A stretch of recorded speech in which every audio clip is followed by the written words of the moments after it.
Chers téléspectateurs, vous êtes sur la chaîne de la télévision du Maharam Meir et nous sommes heureux de nous retrouver tous ensemble. On m'a posé la question à propos des cours que je donne sur le Tanakh, c'est-à-dire des études bibliques que j'enseigne. Le Tanakh, c'est d'abord la compilation par l'acrostiche que nous le dénommons de Tanakh, Torah, Nevi'im, Ketuvim, c'est-à-dire les 5 livres de la Torah et les 19 livres qui composent les livres des prophètes et les livres des hagiographes. Ce livre, le Tanakh, a été compilé après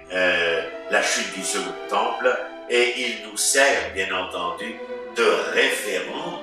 à la loi donnée et ordonnée par l'Éternel dans les 4 premiers livres donnés à Moshe. Au 5e livre, écrit par Moshe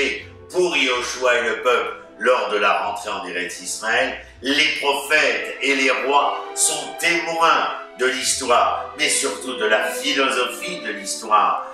d'Israël. Ces textes-là ne représentent pas l'ensemble exhaustif de la littérature d'antan, mais ce sont des textes que les sages ont choisis parce qu'ils étaient porteurs non seulement d'une leçon du passé, mais également où la leçon du passé était capable d'être une leçon pour les générations à venir. À ce titre, j'ouvre une parenthèse, nous sommes, depuis la création de l'État d'Israël et la résurgence de la nation d'Israël sur sa terre, les seules générations depuis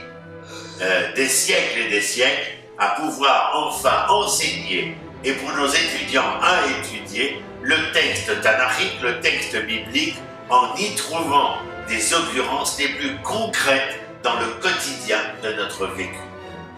Tout simplement parce que jusqu'à il y a 68 ans, nous étions dans un exil où seuls les individus étaient capables d'essayer de survivre à travers la loi émise, mais alors que nous revenons, la loi n'est plus une survie, mais la possibilité de faire valoir le sens de la vie. Et concernant la nation d'Israël, eh bien le Tanakh retrouve ses lettres de noblesse parce qu'il est capable de nous faire entendre. Exemple, Ki tetze la milchama aloïvecha. Pendant des siècles, on a voulu nous faire entendre parce que nous n'étions pas une armée, parce que nous n'étions pas une nation, parce que nous n'avions pas la terre d'Israël comme propriété souveraine et indépendante, et bien que lorsque tu sortiras en guerre contre ton ennemi, c'est ton Yetzerara, ce côté mauvais penchant, et la bête passe à la belle qui était en nous.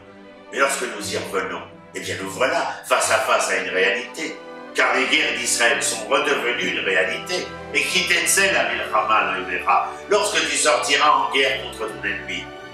Ce que j'enseigne à mes soldats, que j'enseignais, puisque maintenant je ne suis plus en service, mais en tant qu'officier dans l'unité médicale, lorsque nous étions au Liban et dans ce verger qui regorgeait de belles oranges du Moyen-Orient, mes soldats m'ont demandé à pouvoir aller cueillir. Eh bien, je leur ai dit, on ne peut pas cueillir directement. Je vais demander à mon brave, et j'ai téléphoné depuis le Liban jusqu'à Jérusalem, en ayant la réponse de mon maître qu'il fallait trouver le propriétaire du verger pour pouvoir manger l'orange. Vous comprenez? Israël, même vainqueur, ne peut se comporter de la même manière que les nations victorieuses.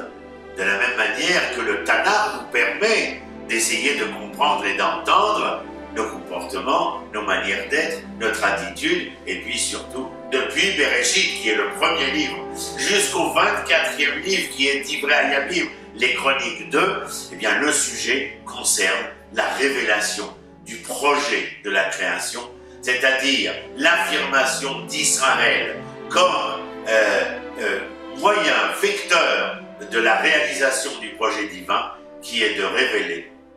cette manière, cette identité morale de la manière d'être homme, hébreu d'abord, et à travers la Géoula, la délivrance, la rédemption d'Israël, de pouvoir offrir l'espérance à toute une humanité, et bien de cette même rédemption. Vous voyez, le livre du Tanakh est en fin de compte notre livre de chevet, en vous disant d'ailleurs que c'est le livre le plus édité au monde, le plus traduit au monde et le plus lu au monde. Donc il est clair que les nations y ont puisé de ce savoir du projet divin du projet créateur, mais nous en sommes les témoins, les porte-paroles et l'étude du Tanakh aujourd'hui, dans le contexte de la souveraineté, de l'indépendance de l'État d'Israël et du retour des exilés où nous sommes plus de 6 millions en Eretz Israël aujourd'hui, reste